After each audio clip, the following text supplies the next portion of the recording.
Good morning, everyone, and welcome to the Way broadcast. I am Reverend Dr. Lillian Robinson, and the Way is a subsidiary of a Work of Heart Christian Ministries. And at the Way, we try to bring you meaningful, relevant, Christian, and often Bible-based discussions that I hope will be beneficial to you, whether you are a church member, a church leader, or even if you're not a current church member at the time. Hopefully you will find the information relevant and something that you can use. Today, I am happy to announce that our guest is the Reverend Marvin A. McMickle. He does hold a PhD. He is a retired president from Colgate Rochester Crozer Divinity School. He is pastor emeritus at Antioch Baptist Church here in Cleveland, Ohio, and he is currently serving there as the interim pastor. He is also professor emeritus at Ashland Theological Seminary. And the topic that we'll be discussing today is based on his book. The title of the book is Let the Oppressed Go Free, Exploring Theologies of Liberation. And I have read the book. It is an excellent read. I learned a lot from it. It is very timely and it is very relevant. And so I'm sure that you will gain a lot from this discussion. So thank you, Dr. McMickle, and welcome.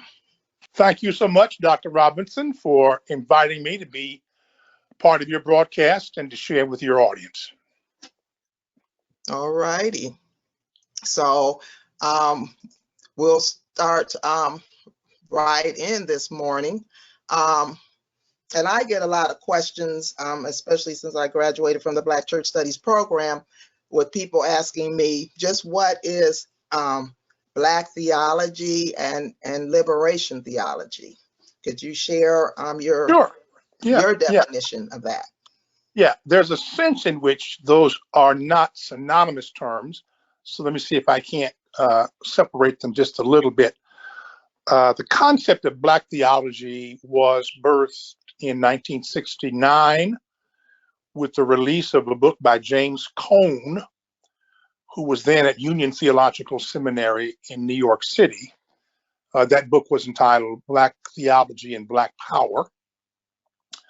What he was trying to do in that initial book was make the case for how persons could be both Black and Christian at that point in history. Now, why that point in history? One, the civil rights movement was in full force, but so was the emergence of the Black Power movement, Stokely Carmichael, H. Rap Brown, persons who were pursuing civil rights outside of the church environment. At the same time, the rise of the Nation of Islam, where there was an alternative religion that was being set forth, and the claim that Black people should be Muslim, that Christianity was the white person's religion. And then there was within the white religious establishment, both local churches and seminaries, a refusal to engage on the issues of racism, on the issues of discrimination, on the issues of the violence that was going on in the country, even at that time. And so he was trying to make a case that really, if you read the Bible, if you look at the Exodus story, if you look at Isaiah 58 and Isaiah 61, if you listen to Jesus in Luke 4, the Spirit of the Lord is upon me because he's anointed me to preach good news to the poor. Then really for him, the case was the heart of the Bible is God identifying with oppressed people. And that if the church is not lined up with that oppression, resisting that oppression, then they are not authentically Christian. So it began as a theology based on racism or the battle against racism.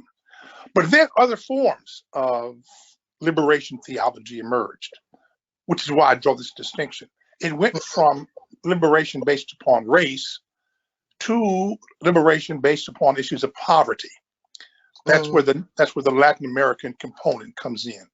The Mhm. problem is not that there are two different racial groups. The problem is there are two different economic classes. And so what does the church do in support of those who are living in enforced poverty? In other words, kept poor by the government and in some cases even by the church. It then evolved into liberation based upon gender. Feminist theology, where white women were saying our aspirations for ministry are being frustrated. And then womanist theology, where Black women were saying we are the victims of all three forms of Yes. oppression. We are female, we are African American, and many of us are raising children in poverty. What does the Bible say? What does the church say about us? Hmm. Then the next group to emerge, and you see, I'm kind of using the Me Too concept, as you noticed in the book.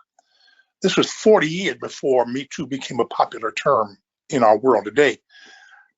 After one oppressed group says what their problem is, another group says, okay, I don't contradict you. I just want to say me too.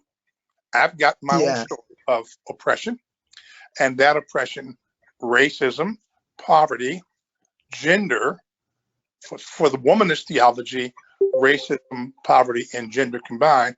Then came the LGBTQ group saying our oppression in the church is rooted in our sexual orientation, and how does the church want to speak to and respond to us? And then the last one that I dealt with in the book is based upon Native American sovereignty theology, who are saying that if you want to talk about oppression and marginalization in this country, you cannot have a discussion that does not include Native Americans and the way in which their entire country and culture was stolen from them. In recent days, Doctor, I was in a conversation with a person from San Francisco who said that there's another group that should be considered, and that's Asian Americans, particularly given Yes. the recent spat of Asian American Pacific Islander violence. So that's what it is. It's an attempt to say, what does the Bible say to people who are facing various forms of oppression based upon race, based upon economic class, based upon gender, based upon sexual orientation, based upon their Native American traditions, and finally based upon Yeah. their Asian American identity. Yes. And I appreciated how you explained that in your book, the differences between the two, and Mhm. that liberation theology is simply an expansion of Right. what we already know in Black theology. Exactly It right. just makes it Exactly. broader. Yeah, yeah. It's each Yes. group adding their voice to the conversation. Yeah. Yes. Now, we talk about how the Black church approaches this issue.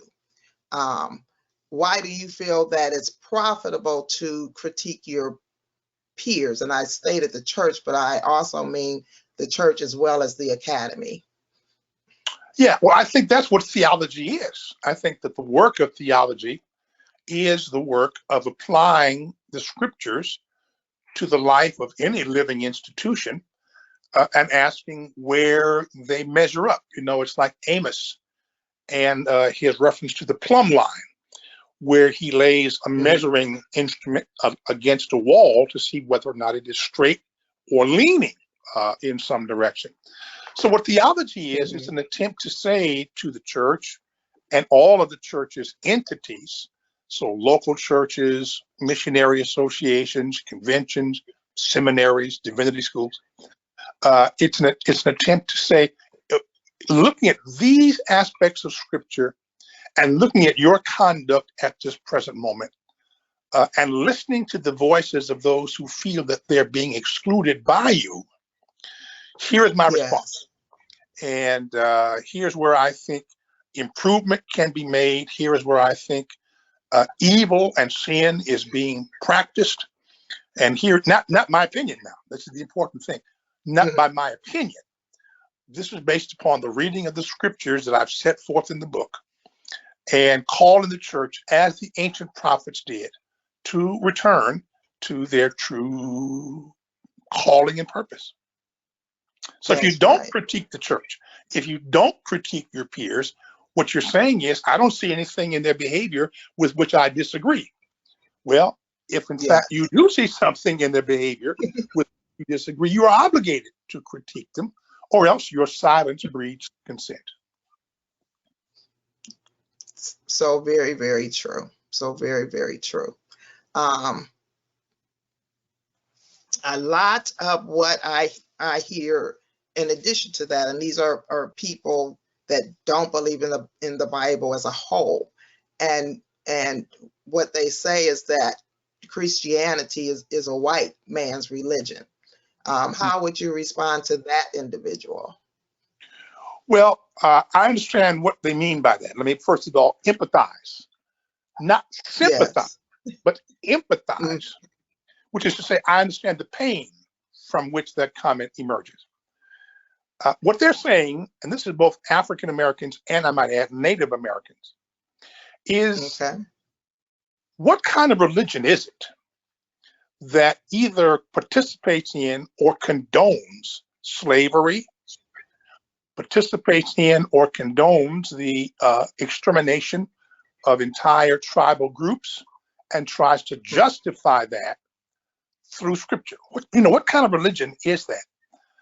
So I think a lot of people have said, if that's what Christianity is, a Mm-hmm. religion that, and if it doesn't participate in it, then it is silent about it and does not Mm-hmm. speak, as you just said earlier, does not seek to critique the community.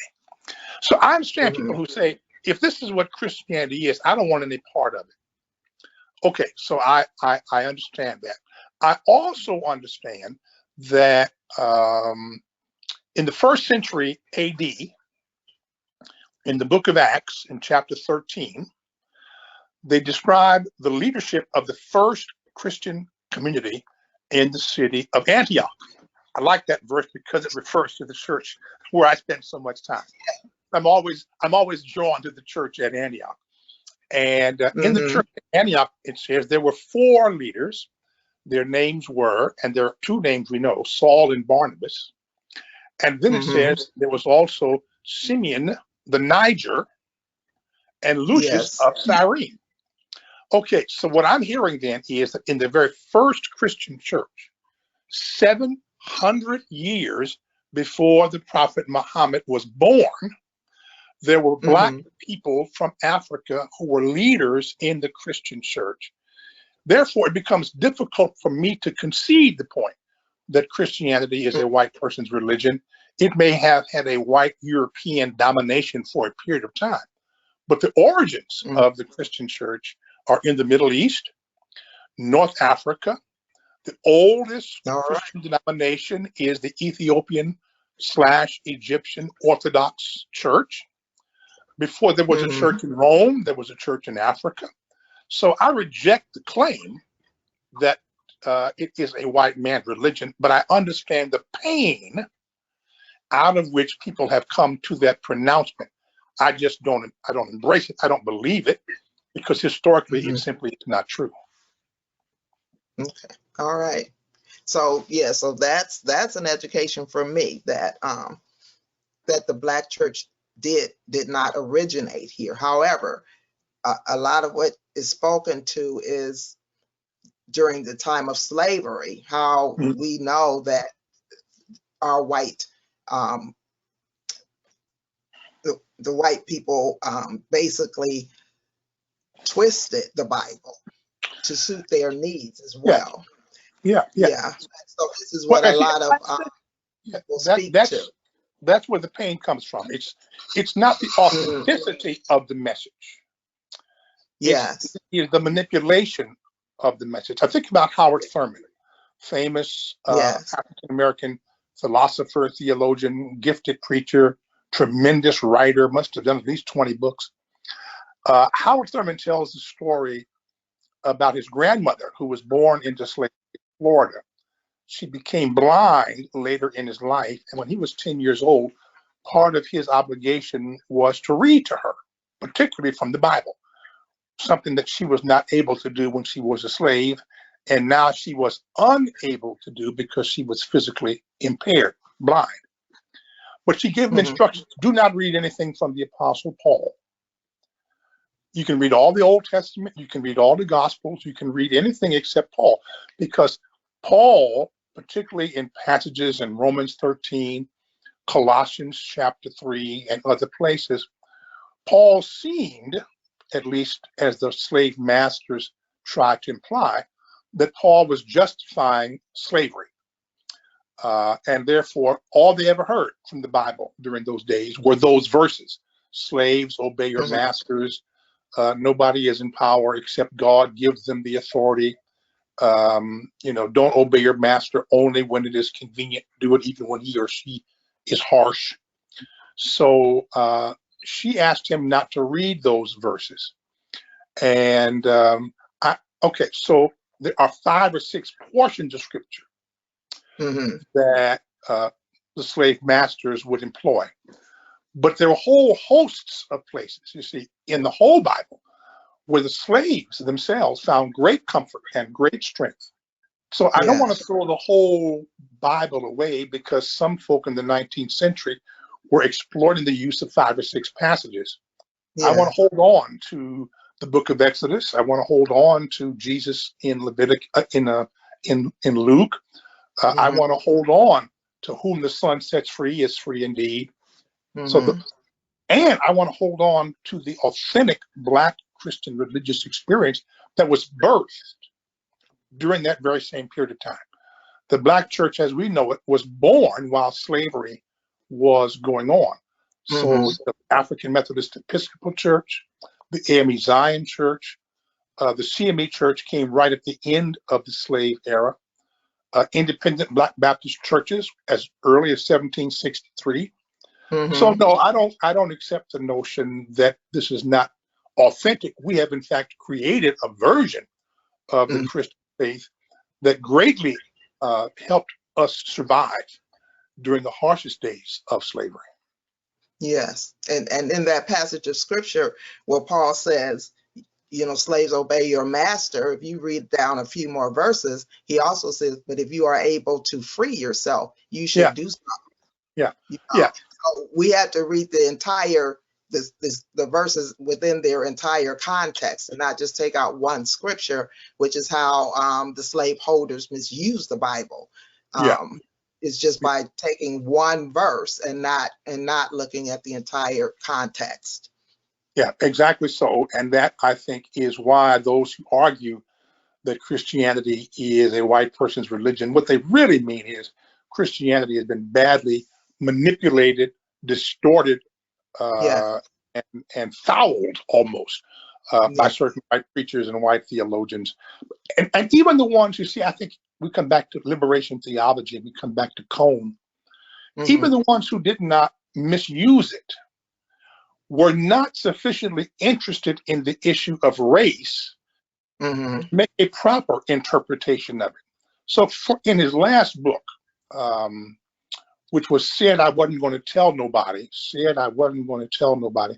Cone does a pretty tough critique of 2 white theologians, Reinhold Niebuhr and Walter Rauschenbusch, both of whom were progressive theologians, outspoken on war, outspoken on poverty, outspoken on militarism, but both of them were mute on issues of race. And so his critique was, how could you be so focused on these social issues and so oblivious to what was going on right in front of your eyes in New York City in the 1910s for Rauschenbusch, and in the 1940s, 50s, and 60s for Reinhold Niebuhr. So it's either you are guilty by commission, which you did say, or you're guilty by omission, what you either did not or would not say, because you were either indifferent or maybe you were supportive, but you just want to hide your cards. Yes.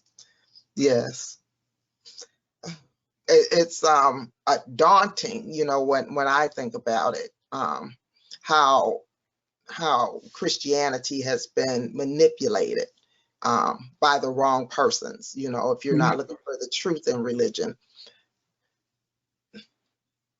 Well, anybody can do that. You see, I make the same claim for men who want to justify the exclusion of women from the ministry. Yes. They're doing the same thing on a different issue. So let's take Galatians 3, shall we? 26 to 29. Christ is neither male nor female, neither slave nor free, neither Jew nor Gentile. Okay, so what is the Apostle Paul doing there? Paul is essentially saying that when you come into the fellowship of the Christian church, you are leaving behind you, you are renouncing the three traditional dividing walls of ancient Greco-Roman culture, which were race or ethnicity, Yes. class, Jews slave and or free, or Mhm. gender, male or female. That's correct. Those things should have no further standing in the life of the church. What have men who resist women's call to ministry done? They have manipulated that passage so that they ignore Galatians 3 and rush to 1 Corinthians 14 or rush to 1 Timothy chapter 2. They ignore the prophet Joel chapter 2. They ignore the presence of Phoebe in Romans 16 verse 1. So if you want to ignore the Bible at the points where it is inconvenient and latch on to those verses that seem to support your point of view, anybody by selective reading can distort the Bible. My job, your job, the job of trained theologians and the doctors of the church, so to speak, we are the ones that must perform the surgeries. That's what doctors do. They diagnose the problem and they perform the surgeries to bring the corrective that needs to be done. So this is, what you're doing now, what we're doing together. This is our job. It's to bring the corrective, to challenge the status quo and say, now this is not the way. This is not the way for you to think or to behave. Yeah, there's a better way. And let me show you what it is. Expecting that there'll be some initial resistance because people are convinced that they are right and they're reluctant to agree that they're wrong. So I don't look for consent. I just look for opportunity to clarify the record. Okay. And that's a great place to be because it's not easy. It's not easy. There's so much opposition, especially when you're a woman. And I think that I also read that it would help to affirm women that men are the ones that can assist women in that affirmation, that they should be a part of the church, that they should be equal. And I think that is growing now, but somewhere I read is that I think only 13% in the African American church have female leadership is at 13%, which is an improvement. It used to be less than that. So yeah. Well, I don't know about that particular percentage because it depends on who you're measuring. Are you measuring in Baptist churches, all African American churches? Are you including the Pentecostals, Church of God? This was ABC. ABC. Yeah. Okay. So 13%. That's a large white denomination. Yeah. I think the number much lower among historically Black denominations. For instance, in the city of Cleveland, where we are, you can name on one hand out of the hundreds of Black churches, you can name on one hand the number of women who are serving as senior pastor. Yes. And you can name by the dozens the numbers of Black male pastors who resist the idea of women in ministry.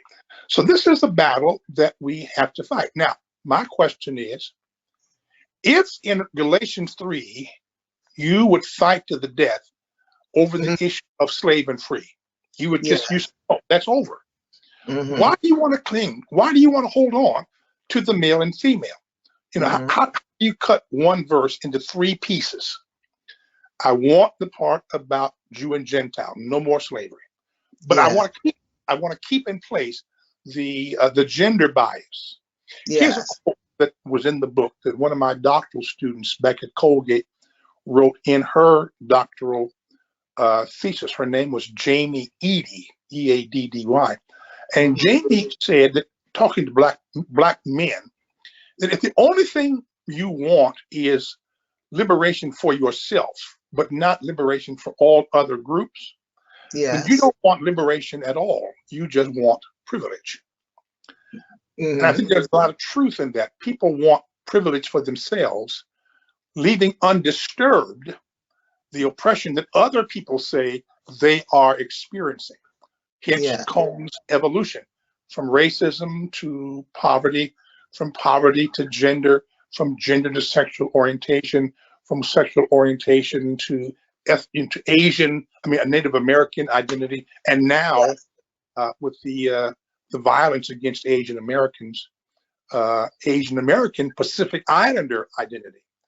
All these groups are saying we're going to be heard. Now, we're not going to be quiet. You may not want to hear what we have to say, but we're not going to shut up because you find it to be inconvenient. That's the same thing that white people were saying to black people in the 19th century. We don't want to hear your story. We don't want you to challenge the status quo. I was just reading about Henry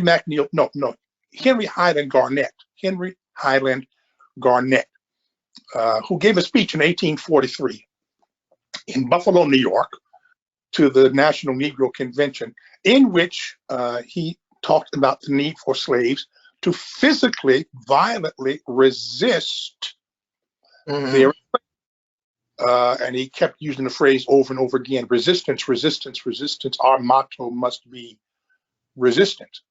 Well, in 1843, even African Americans refused to endorse his speech. But 5 years later, by 1848, they realized that he, in fact, was probably worth listening to, even though at the time it was inconvenient. So yeah, I think a lot of things we say initially, folks don't want to hear. You got to keep saying it. You got to keep pressing the point until folks begin to come around to your point of view. And if they never come around, then I quote Mother Teresa. Our work is not to be successful. Our work is to be faithful. Yes. And that's true, because even a lot of women that were in my classes, we're forced to do what you would call ministry. So we develop all these different types of ministries, and that's because there's no place for us within the church or within church leadership, although we are very, very well qualified. But there's just no room for us. There's room for us to a certain point. And I feel blessed even that I'm of the Baptist tradition and I've been ordained, because even that is a rarity, and so may I ask about what church were you ordained? Unity Baptist Church. Okay, all right.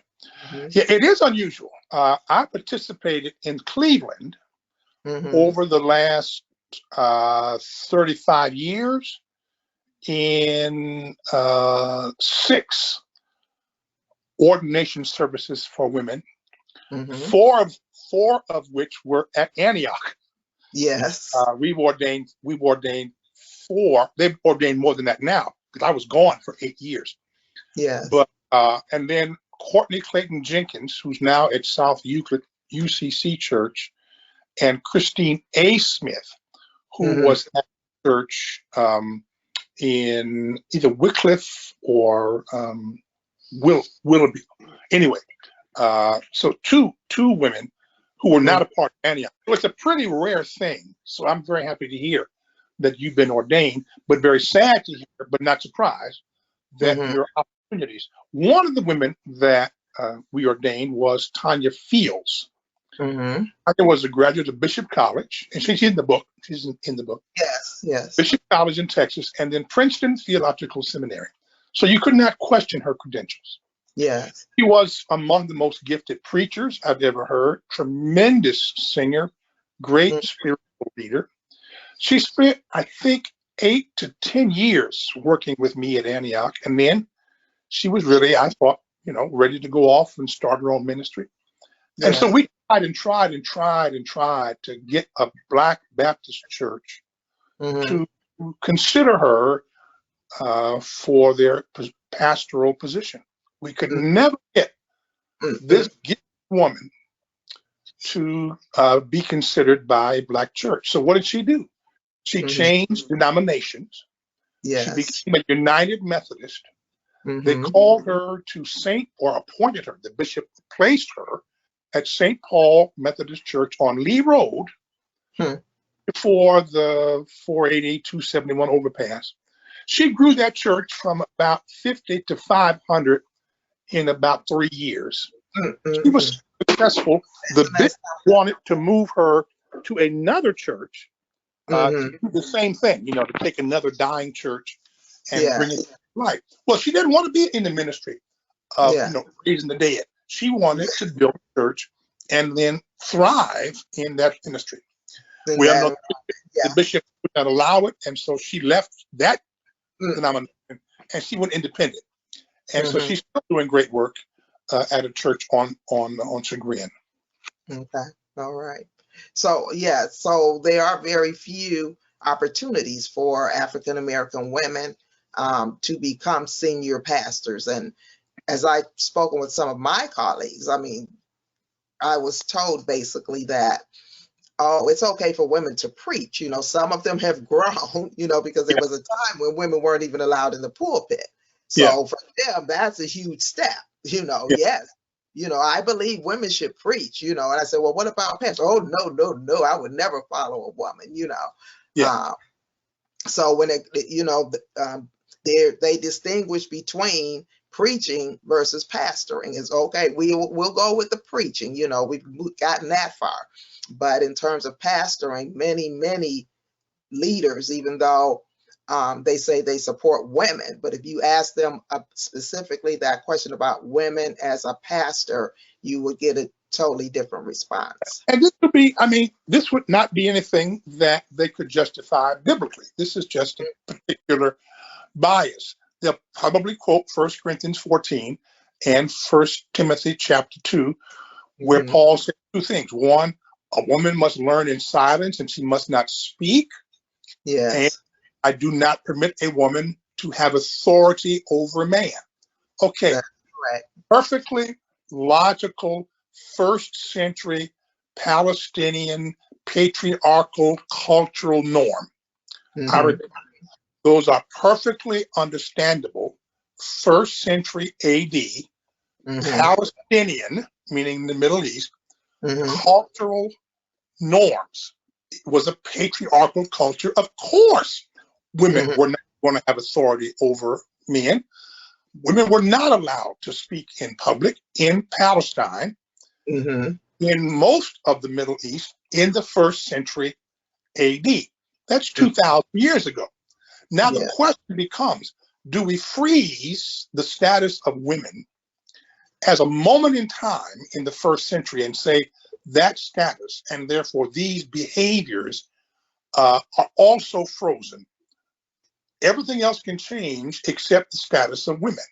Of course, in the Western culture, 21st century AD, in the United States, are you really going to tell me that a woman can run for president? A woman can be a United States senator. A woman can be a college or university dean. A woman can be an admiral or a general in the armed forces. A woman can be the chief of police. A woman can be the editor of a newspaper, but you don't think she's qualified to be a pastor? Really? A woman can be an astronaut with NASA and walk in space, but you don't think she's qualified to be a pastor? You see, you've got to ask yourself, in what century do you want to live? Yes. In what century do you want to think? If you're living in the first century, then a whole lot of things must revert back, Then we go back to Leviticus and all the Levitical rules. And by the way, Dr. Robinson, the same issues apply to sexual orientation arguments, where selective uses of scripture to reinforce a particular bias, but we don't want everything. So for instance, let's take Leviticus 18:22, where there is a very clear condemnation of homosexual behavior. There's no getting around that those words are there. My question is, all right, if you want Leviticus 18:22, how much more of Leviticus do you want? Yes. Do you want the Leviticus part that says you can't wear clothing made of two fabrics? Oh, no, we don't want that, because I like silk and wool suits, okay? Do you want the part of Leviticus that says you can't eat food that comes out of a shell? Lobster, crab, oysters? No, I don't want, I like that, so let's leave that part out. You want the part that says don't eat meat that's got blood still in it? No, because I like my steaks rare. All right. So what you want then is, you don't want Leviticus. You want Leviticus 18:22. You want to be free to ignore all the rest. So here's something for your audience to get a chuckle out of. Imagine a man who commits adultery against his wife, goes to Red Lobster, orders a lobster dinner, wearing a silk and wool suit, who wants to criticize homosexual behavior, when everything that he is doing is a violation of the very book that he's now trying to draw from to reinforce his point about sexual orientation. It's that kind of foolishness that drives people not only from the Bible, but that stuff drives folks from the church, because it's so obvious that you're just out of step. Okay, now, and we've discussed some of the womanist theology concerns, but specifically, what is womanist theology? Some of our listeners may not have a clue as to what womanist theology is, and what was its origins. Okay. Let me begin with two terms. The first term comes from a friend of mine, a major female scholar named Emily Towns. Emily, now the dean of Vanderbilt Divinity School in Nashville. And in one of her books, she talks about nascent womanism, NASCENT, nascent womanism, by which she means women who were active in the 19th and early 20th century, who were behaving in ways and making statements that occurred before the concept of womanist theology was born. So let's keep those two things in mind now while I kind of unpack the term. Okay. Womanist theology was birthed in the 1960s and into the 1970s by such persons as Jacqueline Grant and Katie Cannon and Bernita Weems and Emily Towns and Cheryl Kirk Duggan and a few others. And it's the same Me Too concept we discussed earlier. They heard issues about racism. They heard issues about poverty. They heard issues about gender. But there was, you could experience one of those without necessarily having to experience the other two. Womanist theology says, what do you do when you are the victim of all three of those forms simultaneously? When you are at the same time, in the same human body, the victim of racism, sexism, and economic deprivation. What does the church say about that? So what womanist theology says, and by the way, the term womanism was birthed in a book by Alice Walker, In My Mother's Gardens, where she talks about people who are womanish, meaning, as Walker talked about it, and as the theologians described it, people who were not acting as they thought little girls should. They were, in the old days, you're acting too grown. Okay, so when a woman raises questions that men don't want to hear, she becomes, too grown, womanish. That's correct. Womanist theology then says, here are some concerns the church has to grapple with. Why are Black women in the church triple victims of racism, gender bias, and poverty? And what is the church going to say about it? And so womanist theology is simply saying, if you want to be involved in liberation theology, you want to set the captives free, which is the title of my book, then one of the captives are those who are held captive not just by race, not just by class, not just by gender, but simultaneously held captive by all three. Yes. Feminists, white women, you see, may suffer because of gender, but they do not suffer because of ethnicity, because they still have the umbrella of race. And part of what drove womanist theology away from feminist theology is that feminist theologians could still be racists. Just like white people in the LGBTQ community could still be racists. Yes. So you want to be free from your particular categorization, but you feel perfectly content to maintain views of other persons. You don't hear the Me Too that other voices are raising. So that's what womanist theology. So it's about 50, well, a little more than 50 years old now. Let's date it at about 1970. It was almost an immediate reaction to Jim Cone, because they were saying, oh, wait a minute. You haven't said a word in this book, Black Theology and Black Power, or in his second book, A Black Theology of Liberation. You haven't said a word in this book about Black women. And we don't think that you're paying attention to us. So they came right behind. But it took a while for the books to get written. The voices were written. But it took a while for the books. But now they're coming out. And now the most prominent womanist theologian wrote the foreword for my book, which is Ebony Marshall Terman, who is at Yale. Yeah. Yes, and if we look at poverty, I've also started a 501c3, and we do some charity work. And as I was doing research for that, I came across this article.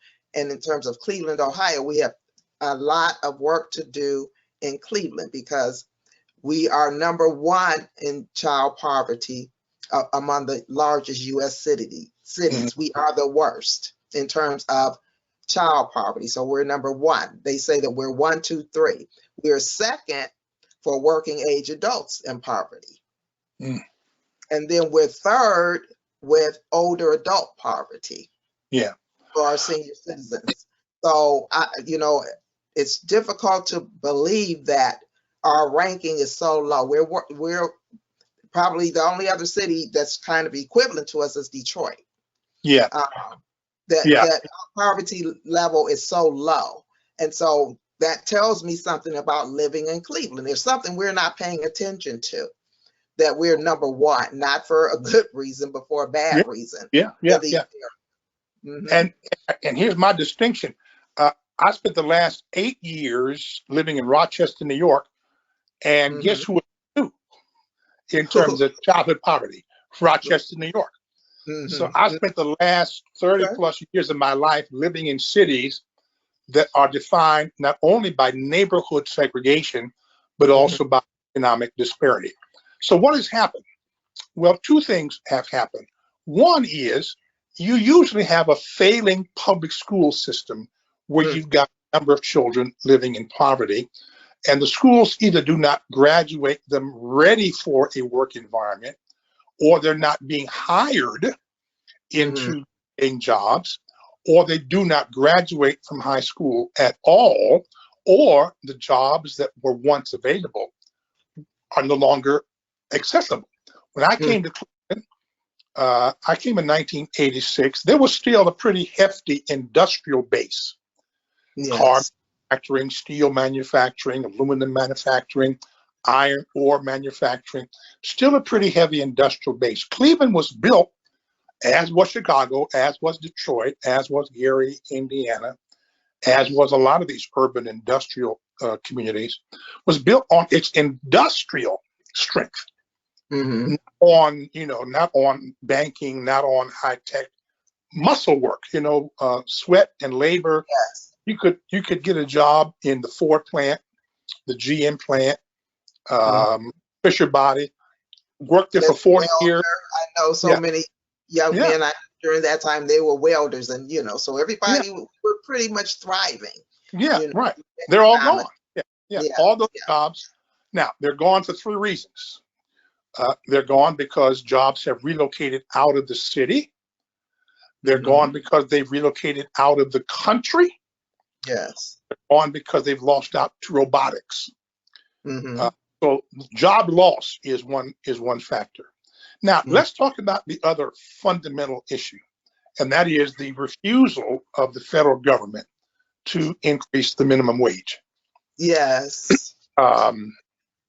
I don't know anybody that can raise a family That on $7.25 an that hour. is sad. So you got to have two jobs and maybe three just to make ends meet. But if you don't have benefits, if you don't have medical insurance, if you don't have access to retirement, if you don't have the usual things that are part of the job, then all you do is you just grind away in poverty. Let me That's introduce the book to your audience. It's referenced in my book, but let me just say it out loud. right. Mm-hmm. Called The Origins of the Civil Rights Movement. The Origins of the Civil Rights Movement by Alden, Aldon, Mm-hmm. Morris, Morris. And in Mm-hmm. that book, he argues how it is that Black people are positioned where we are. Okay. We didn't just stumble upon this. This is historically and intentionally created. Mm-hmm. I He said, agree. we maintained Black life in this country until the 1960s through three practices. Mm-hmm. One, keep them as poor as possible. That's right. Don't pay them enough to live on. Don't pay them enough to do anything but work. No time for organizing, no time for relaxation. Just keep them in poverty. Two, Mm-hmm. keep them as politically powerless as possible. Because Mm-hmm. if they get the right to vote, they might vote to change their condition. So Mm-hmm. don't let them get the right to vote. Three, if one and two don't work, Mm-hmm. use physical intimidation. Mm-hmm. Terrorize them. Yeah. What do we see going on in this country in 2021? We see an attempt to reinforce those same three policies. One, don't raise the minimum wage. Yes. Don't pay a living wage. Don't even Yeah. pay them the $15 an hour that they're asking for in fast food That's right. restaurants. Keep them in poverty. Mm-hmm. Limit the right to vote. Limit the Yes. right to vote.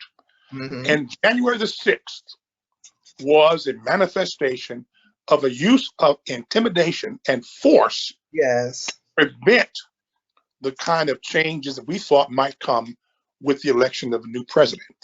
Mm-hmm. What Alden Morris was saying in his book, we are seeing attempted to be revived in front of our very eyes. Mm-hmm. Yes.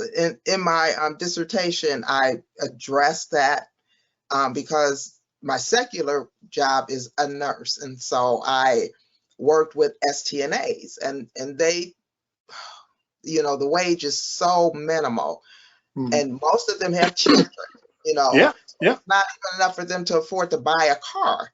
yeah, So how is one expected to be able to get to work when you can't afford to buy an automobile? yeah, Um, yeah. and so it tells you, how it kind of points to how women are devalued and how Mhm. they want to keep them poor, and therefore they're keeping the children poor. Right, right. So it's a vicious cycle, and I have done some paperwork to express that. I've sent it to governmental agencies, and they listened. I will Yeah, say that they listened. yeah. So and they're th- trying to th- move that $15 an hour wage forward. I like to think that it was because of something that I did, to help push that through. But mhm. that is a major problem. How can the Black family survive on $8.30 per hour. Yeah, well, I mean, it's going to be tough Just, even with $15 an hour. that's right. That's Because right. it may lift you out of poverty, but it does not necessarily deliver you into home ownership. And let's just be real, the path to economic security in this country has always been through the equity that one can create out of home ownership. You can borrow against a home for a car. You can borrow against a home for a small business. You can borrow against a home for college tuition for your children. So it's the gradations from absolute poverty to some level of financial stability is steps that we have to take.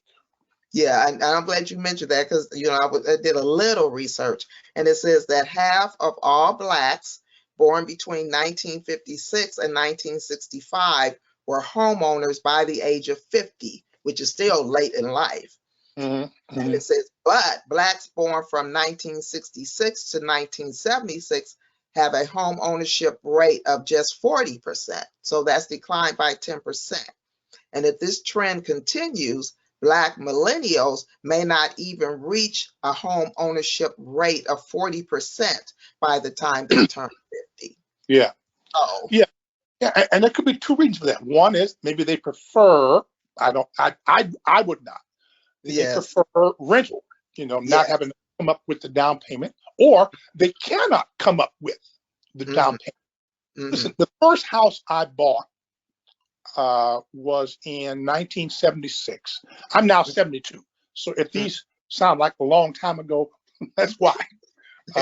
My first house was 1976 in New Jersey, and it was $45,000 with a $15,000 down deposit. Well, you tell me, where can you buy a house today for $45,000? Right. So the cost of housing has gone up, as has the cost of the down payment. And so it's become increasingly more difficult for younger people to amass enough money to have a down payment. The houses today, $200,000, $300,000, $400,000, $50,000, $60,000, $70,000 down. Yeah, that's hard. It's hard to do. But the other problem is, for your audience, it's not just the wealth of the current generation. There's a study that was done. In fact, it's inside of Isabella Wilkerson's new book, Caste, where she talks about intergenerational wealth and the way in which the present generation of white people are the beneficiaries of the inheritance of the homes, the land, the business, the financial resources of their parents and their grandparents. And if you want to talk about where economic disparity exists, it's not just in the fact that one group has more or less than the other. It exists because for generations, this has been the practice. And it's going to be hard to catch up after 10 generations of generational inequity. So white families will, for a long time, on average, have more economic resource than Black families, not because they worked harder, but because they're beneficiaries of 10 generations of an unequal playing field. That's very true. That's very true. I like the way and admire the way that you included other minority groups in your book, or those that are in the margins. For those who have not seen the book, I do have it. It is Let the Oppressed Go Free, and it is a very good synopsis and introduction even to liberation theology. So if you want to know more about liberation theology, you should get a copy of this book. It is an excellent book. What time? It's 11:04. Yes, I mean, I was impressed by it, and I know some things about these topics. So, but it's very concise, but it has a wealth of information, and it addresses all aspects, even including the arts. You have some things, music, some references to music. So the Black arts movement. Yeah, the Black Caucus. Yes, yes. Yeah. So everything is included in here, you know, to a certain degree, but it will give you a very good first introduction to liberation theology. So I do recommend this book. So do you have any closing remarks? Our time is coming near an end. Yeah, let me just that you'd like to share. come to the last group that I referenced in the book, Mhm. which is Native Americans. Okay. Yeah. I do want to urge African Americans who spend a lifetime concerned about their own story of Yes. oppression to step away from themselves long enough to hear the stories of the original occupants of this hemisphere. Yes.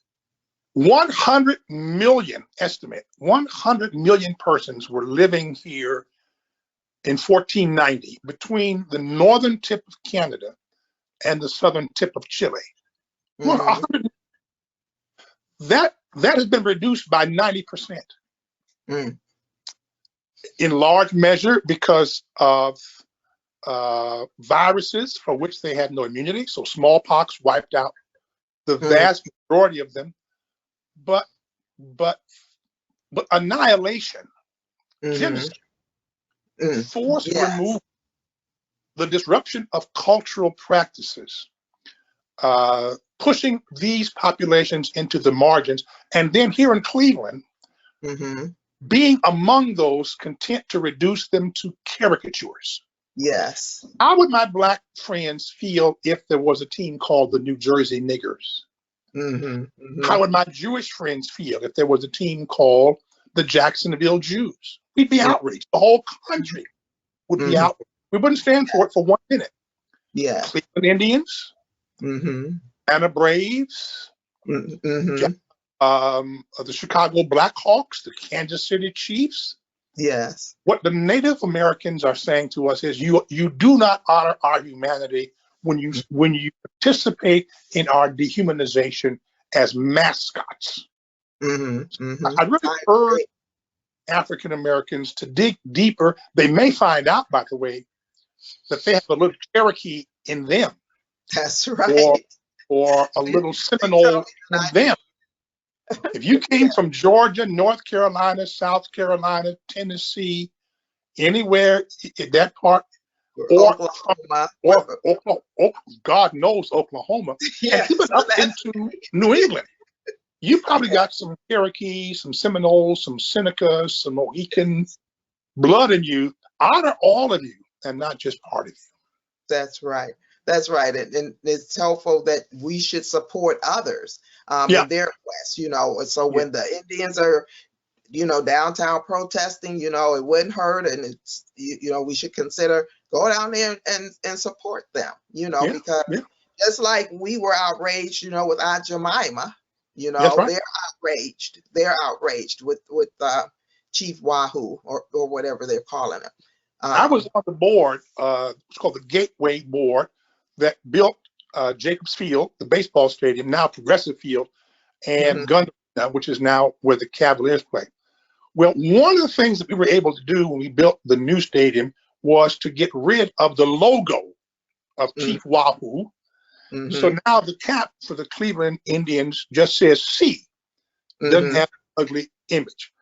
We're now, we could not get the ownership of the team to change the name, but we could get them as a condition for getting a new stadium to drop the logo. So that's one step in the right direction. We got to keep pushing until the team name, which is now being discussed, they're chewing other names up to see. I'll be content when the Cleveland Indians is the Cleveland something else. Yes, yes. So so we all have to think about that. And even after Martin Luther King completed his march and everything that went on, and he was assassinated, and somehow it seems that we somewhat dropped the ball. We dropped the ball. And as you said, people don't want to hear us in terms of liberation theology or womanist theology. And but we have received a wake-up call. Yeah. We have received the wake-up call. And so it is, as you said, our responsibility at this point not to remain silent, and definitely since we are now aware, and Facebook and TV media has made that more easy for us to see, that we do not drop that ball again, that we do not allow the millennials to drop that ball again, and that we keep speaking out, and that we keep acting out as well. We have to not only speak, but we have to do. It's so important. Yeah. Every generation has to fight the battle for itself, and sometimes fight the battle again. Both the old issues and the new ones that are unique to their time in history. So you're right. Just got to keep this going. Or as Henry Highland Garnett said, resistance, resistance, resistance, which, by the way, were the last 3 words of Frederick Douglass. A young man came to Douglass and said, do you have any last words for a young man? And Douglass's last 3 words were agitate, agitate, agitate. But between Douglass and Garnett, we've got good marching orders. Okay. All right. Well, Reverend Dr. McMickle, I am honored that you agreed to appear on the program, and I'm sure that this will be shared over and over again. I'm praying that it will, so that people can get the news out, they get a better understanding of what liberation theology is all about, and not be so opposed to it. And find that it is really a good thing. It's a good thing. It's not centered only around Black people or African American people, but it is something that will benefit all people. Just as Martin Luther King, when he marched, he was marching for Black people, but it benefited all people. And such is the quest with Black liberation theology. So, again, thank you for inviting me. I enjoyed the opportunity.